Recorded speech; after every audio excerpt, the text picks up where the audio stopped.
you very much. Looks so well in retirement. This is not working for the idea. He was always your favourite. It was always your favourite. So you look like you've been playing it. And Dominic, you look amazing. Why are you there?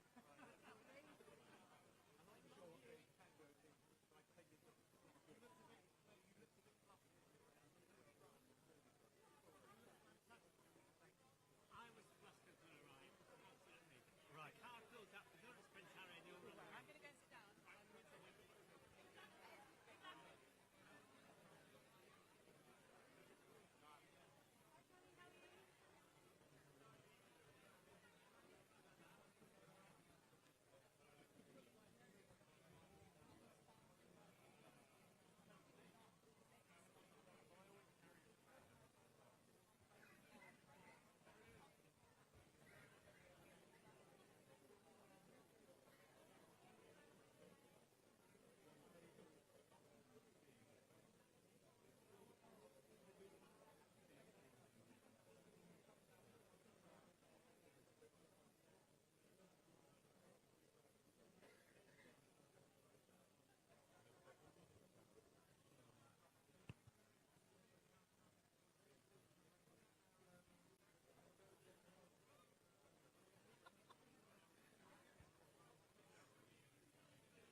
Just asking myself the same question. Oh my word. I thought I had sing. Yeah, I know. I feel so powerful. You have all the power. The choice. You can decide who gets to speak. I have got a couple of friends. I'm like, if it goes like awkwardly silent, I'm going to beeline. So have a, you included, have a question. Yeah. So we've calmed with a couple. Oh, I can't believe you have. No. No. Maybe you don't ask for questions. What the thing is you randomly pick somebody and say, What are your thoughts? over to you. Oh dear. It's great to see it. You see how busy it was outside with press? There's so much interest. Knock on the door to get in. I rang the bell. It was so loud. I was leaving my prep bag with my sandwich. I was like, just me.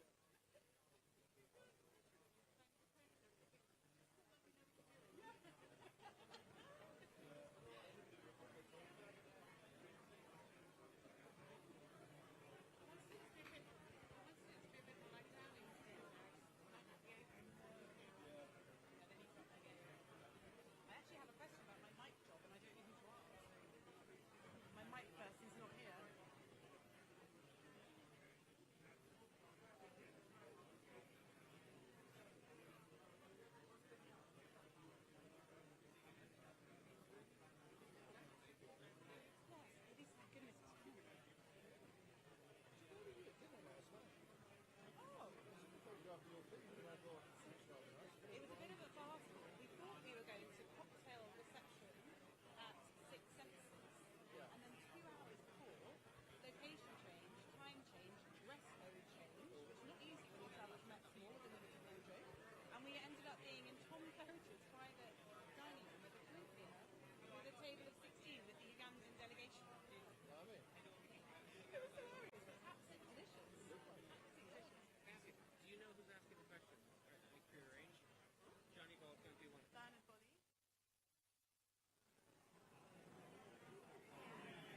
Good afternoon, everybody, and a very warm welcome, literally, to Chatham House. I'm Petroc Trelawney, and it's my great honour to be moderator for this session. I think we have a couple of very exciting couple of hours ahead of us. This Invictus Games Foundation Conversation kick-starts Invictus Week as we celebrate the 1 year to go milestone. 1 year until Invictus Games Birmingham 2027. Various events are taking place over the next few days, culminating with a special showcase event at the National Exhibition Centre in Birmingham. And I hope many of you here today will be able to join us for that at the end of the week. Well, this IGF conversation series started as an event to promote best practice within the Invictus community and was primarily a means of staying in touch back in those dark days of COVID. The fact that we have now reached the 14th iteration is quite extraordinary, and I think you'd all agree that over those 14 years the conversations have taken on a new size and scope with each edition. It's my pleasure to welcome you here today. I know many have come from a long distance to be with us for this conversation.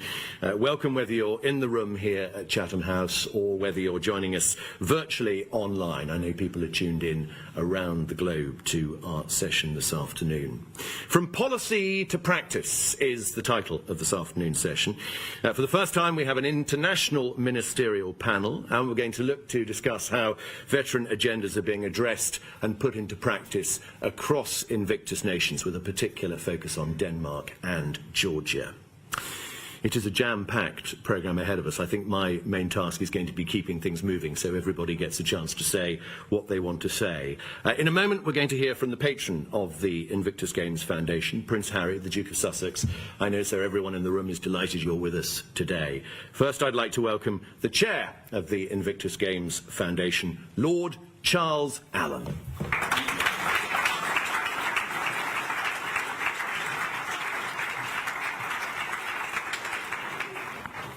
Ladies and gentlemen, it is literally, as we just heard, a very, very warm welcome. And we'd like to thank Uganda for bringing the weather. They said they bought it on the way at the airport, but we're very welcome for that.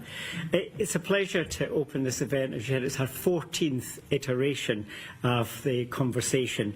And what a conversation I think we're going to have this afternoon. Basically, the purpose of it is to amplify the work that the Invictus Games does and the role that we play as a convening body, a convening power to bring together diverse subject matter experts and to explore themes in terms of what's important to our Invictus community. The breadth and depth of the speakers, I hope you'll agree, are amazing today. You know, this is the most high-profile one we've done. And it's great to have, as we said earlier, ministerial involvement. Minister Bailey from the UK, Minister McKnight from Canada, and Mr Kamanova from Ukraine.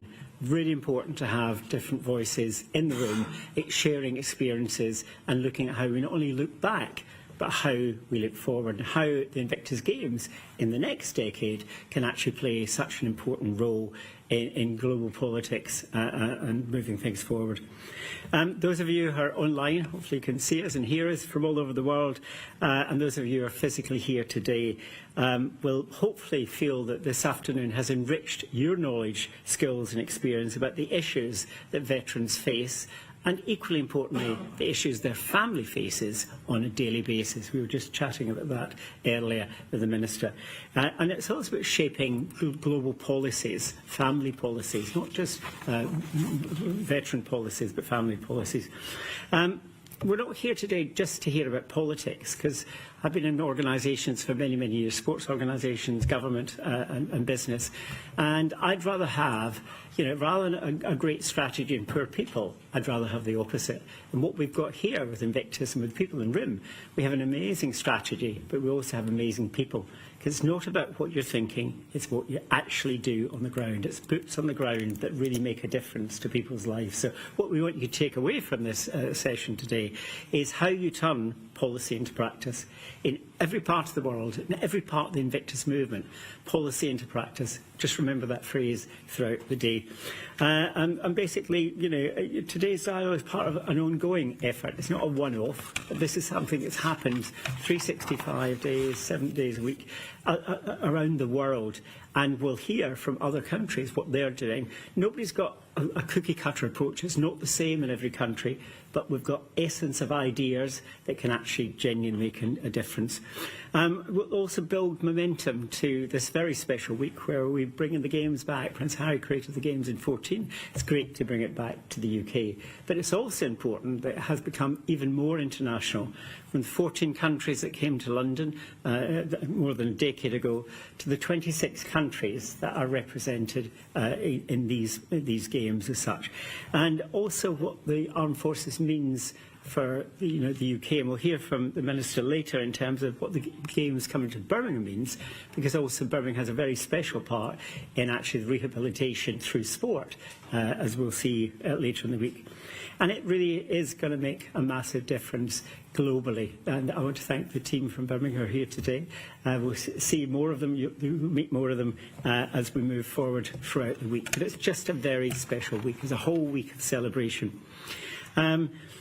These discussions, these events wouldn't happen without our partners, and I'm really grateful to all of our partners for supporting us on an ongoing basis, and that's ATCO, American Airlines, Clifford Chance, Briganti, Monster, and importantly Boeing, who have been a key sponsor for many years. And this is about long-term relationships. It's not a quick fix. It's not sponsoring the Games. It's actually coming in and being part of the family. We were chatting about that earlier in terms of be part of the movement. Yes, money's important, and we'll talk about that.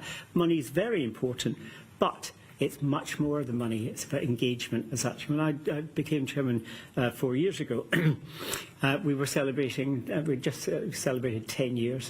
And when Prince Harry asked me to be involved, I had said to him, well, maybe in 3 or 4 years' time you won't need the organisation. How wrong was I?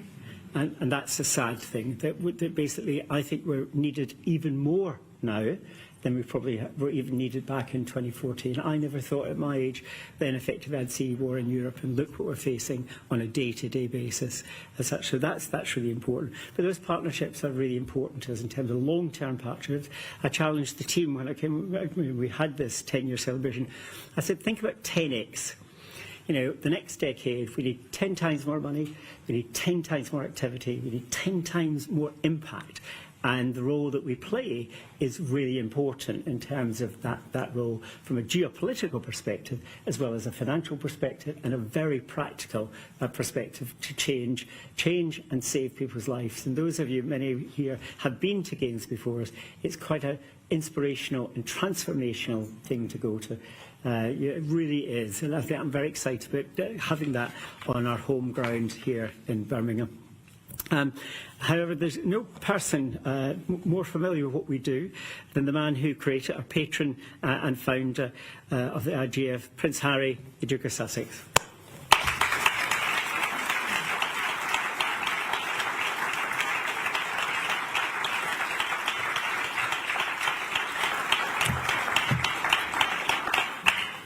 Good afternoon, everyone, and thank you to all our supporters, partners and sponsors for being here. It is one of the few rooms or buildings, certainly this room, in the UK that has air conditioning, so I can understand why every seat is full. I get it.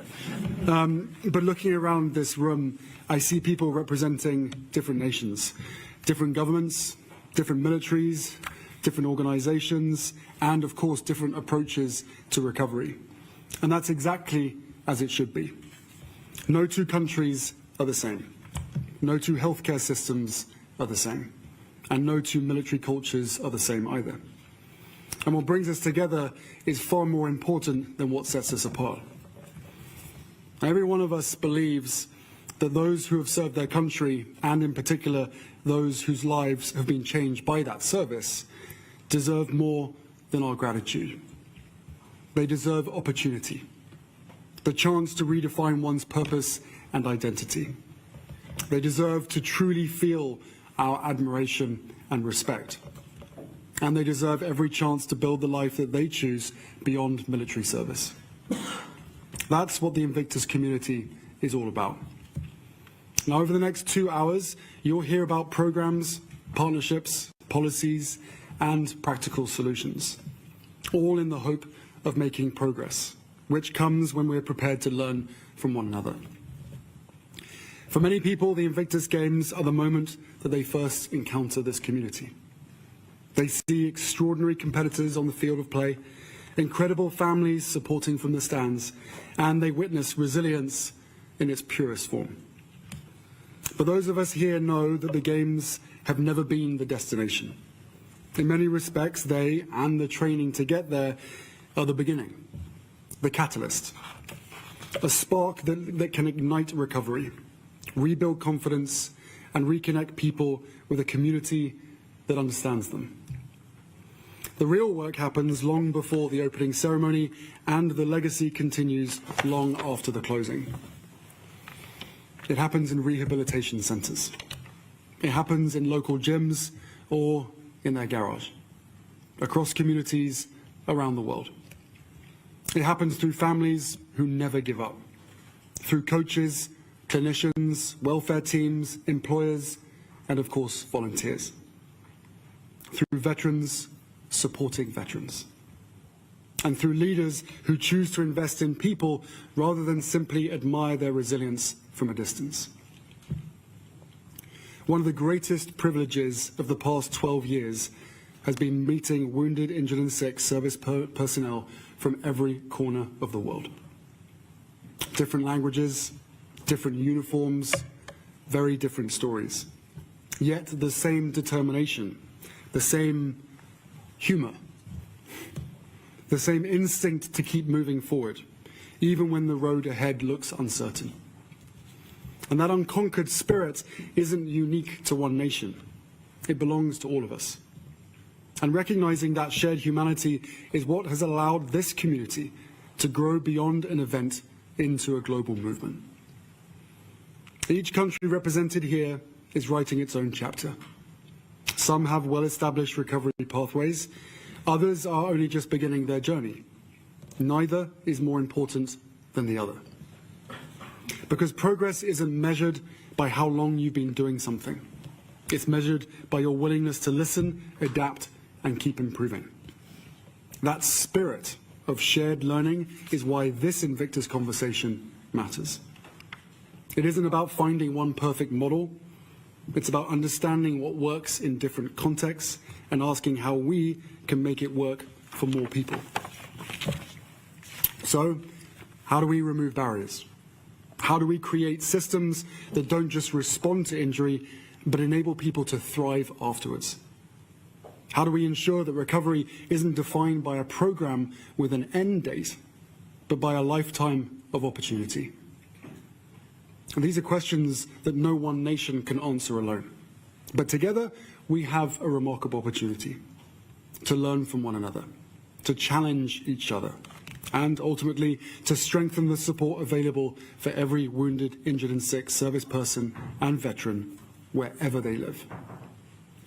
And I'm also incredibly pleased that today we will welcome another nation into the Invictus community, Uganda.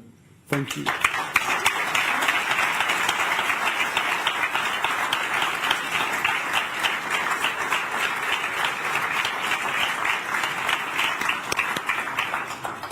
Growth has never been about numbers. It's about reaching those who need us most and building partnerships that last and ensuring that no one feels that they're making this journey alone. And to everyone speaking today or asking questions, I hope we approach these conversations with a sense of collective responsibility, a genuine commitment to improving the lives of men and women who have already given so much in service to others. Because this isn't about celebrating individual success stories, however inspiring they are. It's about creating systems that make those success stories possible, changing cultures and expectations, and ensuring that further generations of wounded servicemen and women know that recovery is not something that they face alone. I hope you leave this conference with a deeper understanding of what the Invictus movement really is, and not simply a week of sport every 2 years, but a community united by one belief, that the unconquered human spirit exists in every nation, and that our shared responsibility is to create the conditions in which it can flourish. Thank you.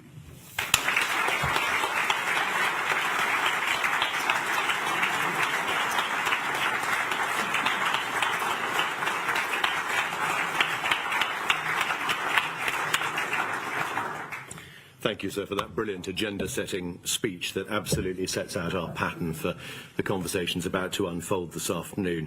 Our first panel is going to discuss veteran agendas with ministers from three Invictus nations, Canada, Ukraine, and, of course, the four nations represented as part of the UK. I know this is going to be of great interest to Invictus nations representatives here, and after our conversation, there will be a chance for you to ask questions. Our guests are Calvin Bailey, MBE MP, Minister for Veterans and People in the UK Government's Ministry of Defence, the Honourable Jill McKnight, Minister of Veterans Affairs Canada and Associate Minister of National Defence for the Canadian Government, and Minister Natalia Kalmykova, who is the Ukrainian Minister of Veterans Affairs. Would you welcome them all to the platform?